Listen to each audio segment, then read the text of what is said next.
Hello everybody and welcome back, where today we're talking some PSVR2 news from Gamescom yesterday, where we got a little bit more info on Resident Evil 9, to a state of play potentially happening next month, to the fact that pre-orders are now open for certain games in the future. Let's get stuck into this after we thank our patrons and members, and you sub to the channel if you feel so inclined. Let's kick things off with Resident Evil 9. Yesterday we got a bit of a look at the opening to the game. It cuts off a little bit abruptly at the end, a bit of a cliffhanger there, but apparently people behind the scenes have seen the full sequence. But it's a very classic Resident Evil setup. Grace Ashcroft is in a house with her mum, and essentially they get a very spooky call on the phone. All the lights go out and her and her mum head downstairs. We see this from the first person perspective in terms of when it kind of transfers over to that from third person cutscenes. So the cutscenes here are very, very similar to Resident Evil 8. So if this is going to be VR compatible, it seems very doable so far in terms of how the cutscenes are structured, because you've got that kind of third person stuff, which again was just presented in the flat screen in Resi 8 and Resi 4, and then you go into the first person cutscenes where you're really embodying Grace in this particular moment, I guess. But essentially the housekeeper that they kind of run into, who promises to get the power back on, gets strangled to death, and then Grace and her mum run off. They have a bit of a confrontation in terms of what they're going to do, and they talk about it, and then something happens to Grace's mother, which obviously spurs into action the rest of the story. Overall, though, the direction here looks really good. You can see the kind of Resident Evil going back to its more horror-focused roots.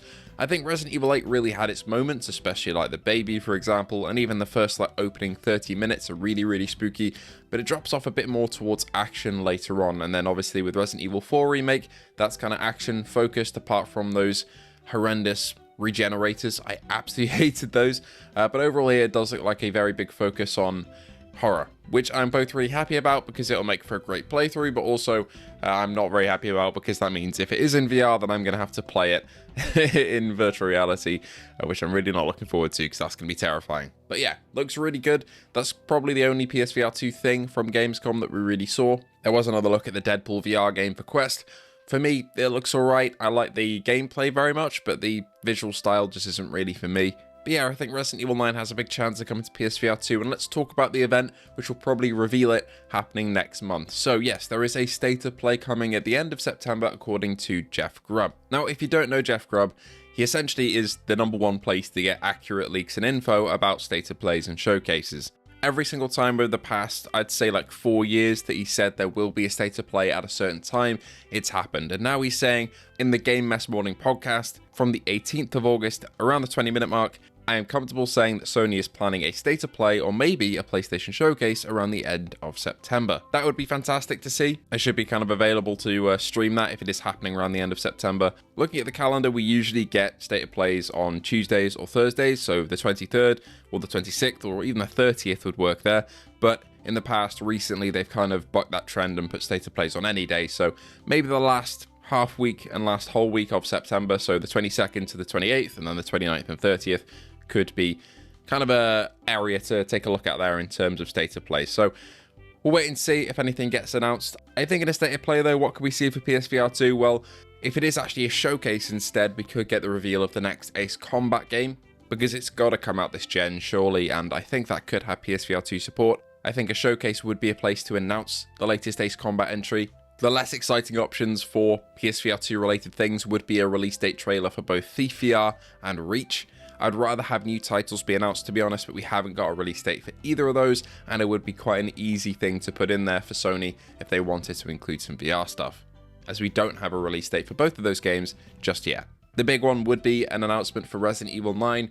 If it is going to get a VR mode, I prefer it be announced at a state of play or showcase before the game comes out, so I'm 100% sure that I don't want to play it and I want to avoid spoilers until the mode is out. The last thing I would want is for them to basically not confirm a VR mode, the game to come out, me to play it in the flat, and then a VR mode gets announced, say, 2 months later, and then I've kind of already spoiled the game for myself. So hopefully we get that announcement. There were the rumors that Sony don't have the marketing rights to Resident Evil 9 this time, so I'm not sure whether or not they would show something off about it at a PlayStation showcase, or if they funded a PSVR 2 mode for this one. But we do know that Capcom loves virtual reality and would like to incorporate it in the future, so hopefully the stars have aligned on that and they will make a PSVR 2 mode. Similar for Ace Combat, the Ace Combat devs have said to Shuhei Yoshida directly that they love PSVR 1 and they love VR as a whole, so I'd be very surprised if we don't get an upgrade. to PSVR2 with the latest Ace Combat entry, which I'm assuming would be called Ace Combat 8. Now, I've said this before and I'll say it again, the natural progression for the Ace Combat franchise would be exactly the same as Gran Turismo in my mind. So on PSVR 1 we had Gran Turismo Sport, there were only a couple of modes available in virtual reality, but they were very good, and then coming over to PSVR 2 with Gran Turismo 7, the whole game was playable in virtual reality, so natural progression there. With Ace Combat, I would see it being exactly the same.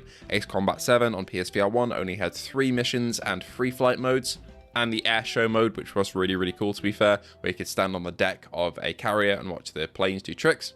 And then I think on PSVR 2 with Ace Combat 8, the whole game would be playable in VR. It just kind of makes sense in that natural progression sort of way. Even if it wasn't all the content, I would still be happy with a couple of modes, but ultimately, I do hope that it is compatible with the whole game, if at all. Imagine doing multiplayer dogfighting or the full campaign, that would just be nuts. And the fidelity would be so good. That coupled with Aces of Thunder would really have us flight fans basically sorted, because you'd have modern planes with Ace Combat and you'd have the older stuff with Aces of Thunder.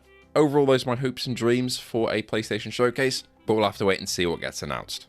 And finally, this is something that I had to change last minute, but I can tell you that Reach, the upcoming VR game from nDreams Elevation, is being shown off potentially later today at the Future Games Show. Now, if pre-orders open soon, which maybe they do, you can get yours in and then you'll find out the release date soon enough. But anyway, that'll be all for today. Thank you so much for watching. Are you excited for Reach? Let me know. Are you excited for Resi 9, maybe on PSVR 2? Let me know as well, and I'll see you all in the next one.